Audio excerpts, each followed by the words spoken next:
Well, hey, good morning, everyone. It is Dave. Bo, last I saw her, was around the corner, so I'm sure she's still going to be there. There she is. Good morning, Bo. We're headed out to the garden this morning to take a look around, see what's new, what's different. Today is January the 10th, 2026. So it's our second video of the year, and it's warm. It's going to be like 70 degrees today, and it's sunny, and it's so much different than a week ago at this time. So we'll take a quick look around. I'll show you what's been going on this week. Trees are still dormant. We got a cherry tree over here, and then over here is an apricot. This is my favorite time of year. I just love to see the structure of the plants. I love to do pruning on them because you can really basically show them, train them on how to grow for the year. So pruning is really an important aspect of gardening, which is why we cut our roses from this to this every year, because we want new growth, because that's where the blooms are going to be on roses. We want to prune to an outside bud, which if I can zoom in close enough there, that is a bud, and that is going to be where the plant's going to grow, and it's going to grow outward rather than inward. So pruning is very important. As I brush up against another rose bush, that didn't hurt a little. Looking around here, we've got some irises in bloom. We've got Bo sitting off there in the distance.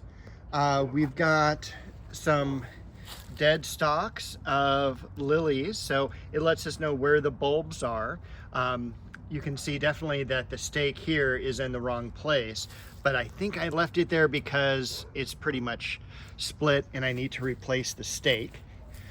Coming back through here, this was where the Leonotis plant was. You can also see how wet the ground still is from all of our rain. So it hasn't rained in several days, and it is still very, very damp back here. We do have, what I thought was cool, was some seedlings from that Leonotis here and over here and down here. I've never had it seed before, so that was something new.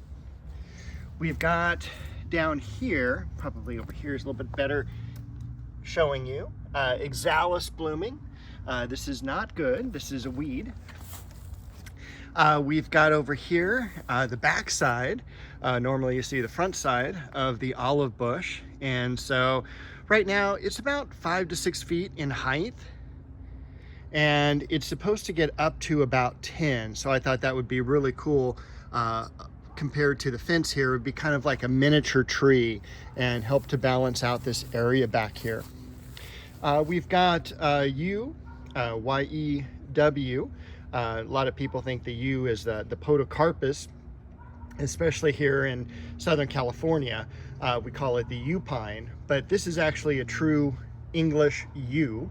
I think Taxus, T-A-X-U-S, is the botanical name on that. Bo's coming over to correct me, I'm sure. Back over here, this was a segment of the Leonotis that I pulled apart for my sister. She actually planted this many, many, many years ago. This is also like the third or fourth area that it's been planted. So back here, I've got it in the old washer bucket that the base had rusted out. And so it's just kind of a little bit elevated and just adds a little different look to it here in the garden. I did start at least a couple weeks ago pulling all the creeping fig off of the planks there. This is a cedar fence, by the way, and I'm gonna paint it this year, knock on wood. It needs some work done, and definitely some new 4x4s over here to keep the fence from falling down. It's a pretty old fence. We do have an osmanthus, and I know a lot of people, I mean, I always looked at this in the nurseries and I'm like, oh wow, it's a variegated holly because it looks really, spiny on the leaves and everything like that. It is actually an osmanthus, and very, very fragrant when it does come into bloom. That's why it's also furthest away from the home. Let's see, let's go back over here.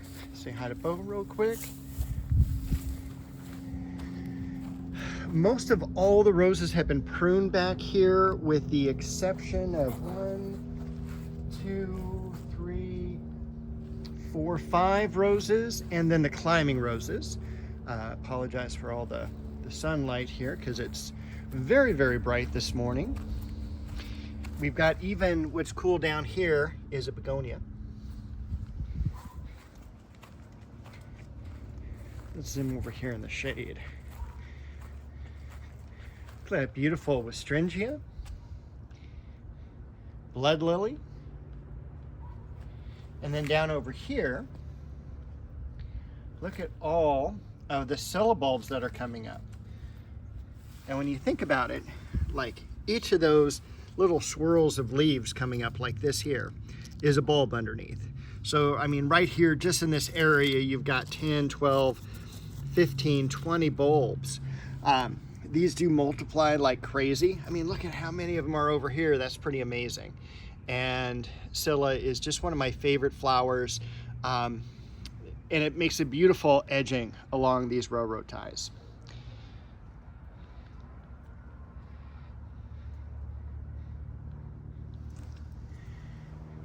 All right. So I do need to get over here and prune, excuse me, the Cecile Brunner. I was able to prune and shape the genetic dwarf peach and nectarine. I did some work along here. This was last week as well. And you can see the scillas coming up here. So I needed to make a pathway for them. It's kind of cool to see that gray foliage dichondra coming up as well. And also the beautiful structure of the, as I'm too close to it, the maple, why can't I remember the name? It's dragon something. Red dragon, there we go. And then of course the beautiful lollipop laurel tree. We still have some blooms. Look at that. Cecile Brunner Climber, 1884. The original rose, hybridized in 1881.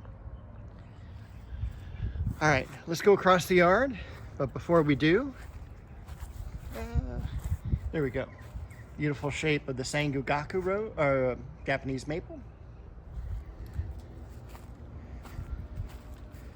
Over here, we've got Jedlo orange. Again, Japanese maple. A couple weeks ago, I thinned the magnolia out. Didn't need a whole lot of work. It's still a really young tree. Got some more maples here to go into the ground.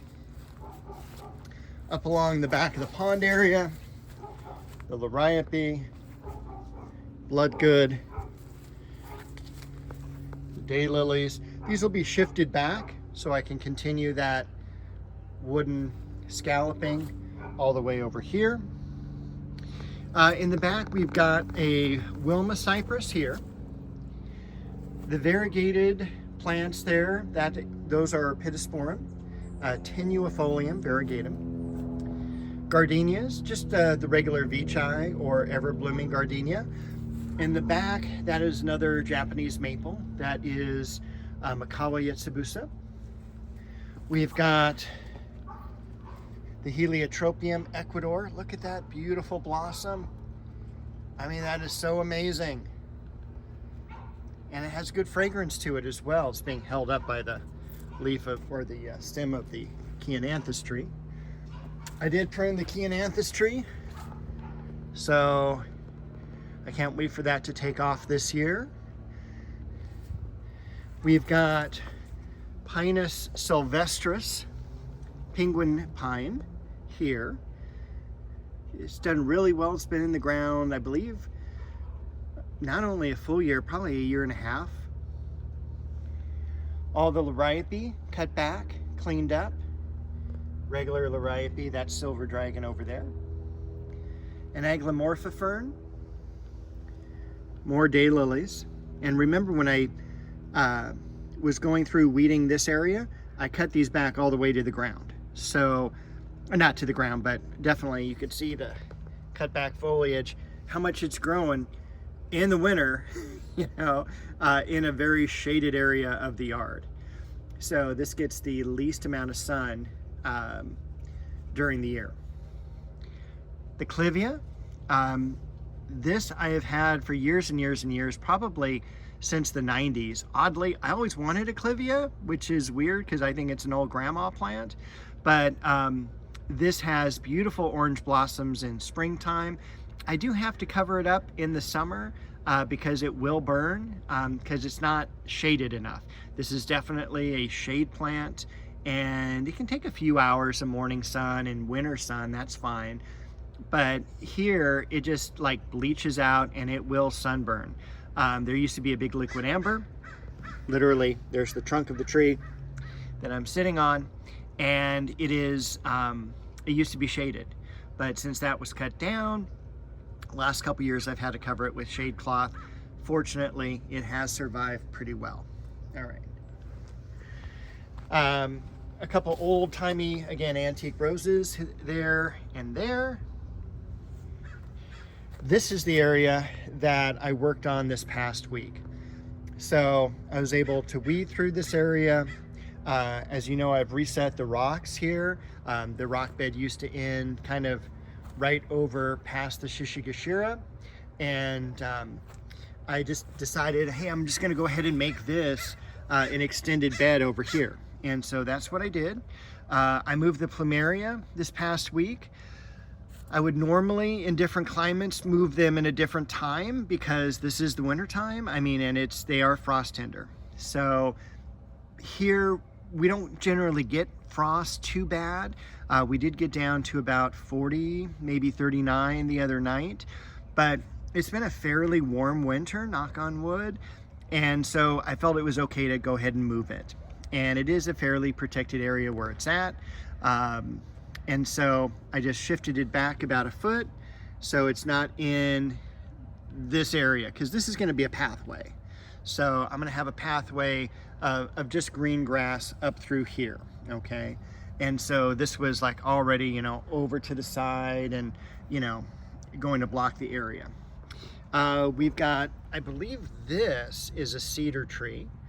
Don't quote me on that, but I did plant it. I have had it for at least a year in a small container. Carex Feathered Falls is the variety. I've got 3 of those now along the rocks here. The flowering plant is a New Guinea impatient. There we go, beautiful flower there. In the back, also planted a deutzia that I bought last year. So I did get some things planted. Down here, I don't know if you can really tell yet, there's a bearded iris coming up. I've got a couple of them in this location that are dwarf. Got a carnation, Shasta daisies, of course, and there we are back to what I had already done. Let me zip around here real quick. The pomegranate is looking really good. The yarrow's looking good. I was hoping there would be some of the daffodils planted here coming up. I don't see those yet. We did another old-fashioned, old-timey rose here. Some columbine, but also some more columbine coming up over here. And here I planted Japanese maple Jordan. So I thought that would look really good. That's gonna come up and provide a little bit more shade to some of the plants in the background. This is, I should say, where the Shishigashira was. So I don't know if I'm going to leave this plant here or if I'm going to take out the fig or what have you. But again, you can kind of see the cool foliage and branching of the variegated scented geranium there in the back. That was moved. Some ajuga at the base. We've got hyacinth over here. I didn't see really much of the other hyacinths coming up in this area. That may be because of me.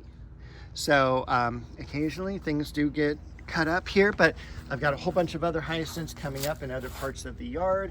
We do have some narcissus coming up here. Some, I don't know if they're jonquils, but we've got the cool succulent, the Dahlia.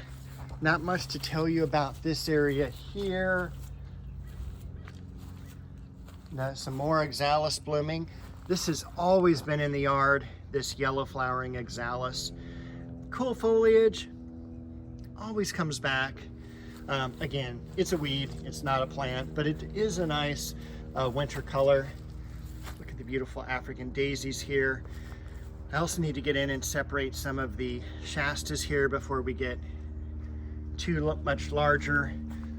The Leucosiums, always looking beautiful. Look at that.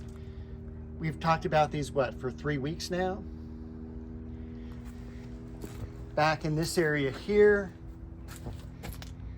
cleaned it up a little bit. As I said, I planted some of the plants, so a little bit less material back here. Sunny, sunny, sunny this morning. And let me just curl around these society garlics. Let me get over to the shade because I want to show you one thing that I really spent a lot of time on this week, even though it doesn't look like it, but the Magnolia Solangiana Alexandria. Looks beautiful. I finished pruning it just in time. Look at those buds beginning to open. I don't know if I can get a really good picture of them quite yet, or especially with